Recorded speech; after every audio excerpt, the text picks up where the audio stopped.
Bonsoir à tout le monde. Donc, quand vous voyez la passion, l'énergie d'Albert, donc vous imaginez l'ensemble des bénévoles que composent les membrières des cônes, vous les prenez un à un, c'est la même énergie, mise bout à bout les uns des autres. Vous voyez la réalisation qu'on a ce soir. Donc, toutes ces salles où on retrouve vraiment un travail de titane de fond. Donc, c'est vrai que ce moment de lancement, que ce soit d'exposition ou autre, souvent on remercie les élus. Moi j'inverse la chose. Oui, c'est très bien de remercier les élus, mais nous on est des facilitateurs. Je parle au nom de la commune. On vous met en place des bâtiments. Bon, là on a la chance d'être dans l'abbaye Sainte-Paul du pays Qatar. On a eu la chance aussi d'être, même s'il y a encore l'échafaudage, je m'en excuse, mais on a pu être à temps, il y a une heure, et là je remercie tout le monde qui a mis la main à la pâte pour être au rendez-vous ce soir. Mais nous les élus et la municipalité, on est des facilitateurs, mais vous êtes les créateurs. Donc les personnes à remercier et à féliciter, c'est Albert et l'ensemble de son équipe. Donc les applaudissements, ils se font rares en ce moment, donc je tiens à le remercier.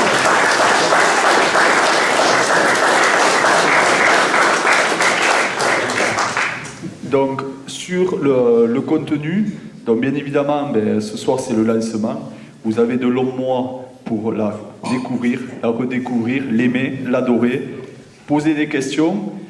Et pour ceux qui veulent aller encore plus loin, mais quand je vois un peu la configuration des gens qu'il y a dans la salle, je ne réitérerai pas l'idée des safaris marbre, mais allez au safari marbre, vous comprendrez la genèse d'où on est parti, où c'est qu'on en est aujourd'hui et où on sera demain. Voilà, donc ça c'est un gros travail qui est aussi mené au quotidien et qui fait la valorisation du marbre, mais également de notre économie, puisque on sait que le marbre, Albert vous l'a bien développé, c'est pas que le passé. Il y a le passé, il y a la richesse historique, il y a tout le développement économique. Je suis à peu près certain que dans la salle, on a tous des descendants très proches ou un peu plus lointains qui ont travaillé dans la fabrication, dans tout le volet marbre. J'en connais certains et je sais que quand on est connois ou qu'on est de l'entité minervoise, je ne veux pas fâcher Alain, on a tous dans notre sang du marbre. J'en suis persuadé parce qu'on y a tous un aïeux, un grand-parent, un arrière-grand-père ou une arrière-grand-mère ou des parents qui ont travaillé. Voilà, donc heureusement qu'on a les associations, heureusement qu'on a les marbrières qui sont là justement pour faire perdurer ce souvenir. Donc vous le verrez à travers les 4 salles, mais également cet avenir. Donc des projets, vous l'avez bien dit, il y en a. Je les connais un peu pour les rencontrer régulièrement en mairie. Des idées, ils en ont. Il y en a un qui est en train de se préciser. Donc on l'avait évoqué lors de l'Assemblée Générale de l'Association pour améliorer l'accueil sur les carrières, qui est déjà de grande qualité. Mais bon, vous savez que maintenant on est très normalisé, je dirais, et on demande des mesures de sécurité à juste titre. Donc voilà, donc l'association, en lien avec d'autres partenaires, travaille sur la finalisation d'un projet. Et bon, Albert le sait, et son équipe le sait aussi. Ça risque d'être un projet qui sera retenu dans le cadre de la politique massive centrale et il risquerait d'avoir que 2 projets dans le département retenus. Je parle au conditionnel, mais bon, sachez que dans ma petite personne, mais je suis quand Alain est présent ce soir, on est les ambassadeurs de ce dossier, de ce projet, et on l'étoffe au quotidien pour qu'il aille plus haut et qu'on ait tous le maximum de financement, qu'il y ait des réalisations concrètes. Voilà. Des collègues handicapés. Des collègues en marbre. Voilà. On va y réfléchir. Voilà. Donc sur le devenir et sur l'exposition, donc l'aspect intéressant qu'il faut retenir, il y en a tellement, c'est qu'il y a la diversité des marbres et notre grande région Occitanie. Donc je re-excuse Sébastien Plat qui s'excuse, qui connaît bien un peu la particularité cônoise et la richesse des marbres, de faire une exposition autour des marbres de Cône et des marbres d'Occitanie. Vous n'avez rien qu'à aller dans la salle d'à côté, vous verrez la richesse qu'on a pas très loin d'ici.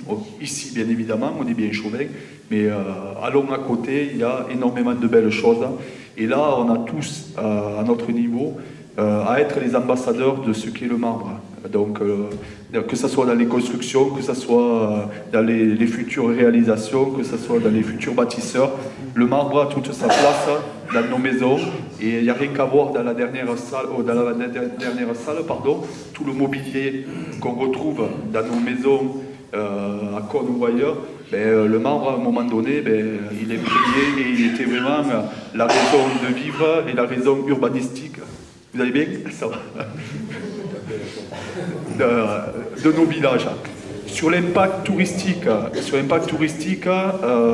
moi j'en démords pas, c'est que justement, quand on a des projets d'envergure comme vous faites, qui sont financés uniquement par, c'est déjà pas mal, mais uniquement une subvention de fonctionnement annuelle, qui est ce qu'elle est, avec nos moyens. Et quand on voit la réalisation qui est faite et l'ensemble des animations qui sont faites au quotidien, parce que là ce soir on est sur l'exposition, j'ai parlé des safaris marbres, il y a la semaine des marbres, il y a énormément de choses, il y a l'implication, vous savez que moi ça me tient à cœur, les associations, il y en a beaucoup et j'en suis fier, s'impliquent également dans les œuvres caritatives. Donc quand on voit également tous ces bénévoles qui tout au long de l'année donnent de leur temps pour leur objet, valoriser l'objet marbre, la valorisation du marbre, mais quand on les voit aussi prendre de leur temps pour s'impliquer dans des œuvres caritatives comme le Téléthon, où on vend des sets de table, des extraits de marbre et autres, moi je dis chapeau bas, quoi.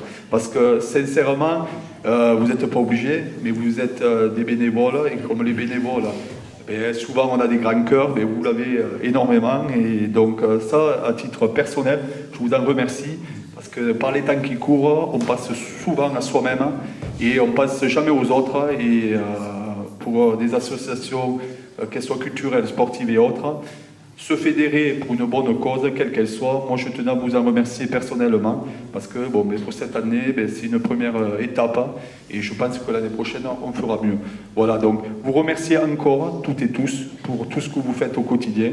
Vous réitérez, mais ça, je pense que vous prêchez un convaincu, et notre équipe municipale, vous le savez très bien, qu'on est à fond derrière vous, en fonction de nos moyens, toujours pareil. C'est le bémol que je mets chaque fois, mais bon, j'espère qu'il y aura de bonnes nouvelles. Et vous réitérez vraiment mes félicitations, parce que la qualité est au rendez-vous. La recherche, pour avoir croisé des membres de l'association régulièrement, aux archives départementales, à la bibliothèque départementale, à Toulouse et ailleurs. C'est un travail de fond, toute cette recherche scientifique. Il y a les bénévoles qui prennent de leur temps pour amener cette connaissance et cette richesse scientifique. Voilà. Et enfin, pour clore, un aspect que je tiens à souligner aussi, au-delà de la générosité des bénévoles et de l'association et de tout ce qui gravite autour, c'est vous arrivez aussi à faire de l'interassociatif pour mener à bien vos projets.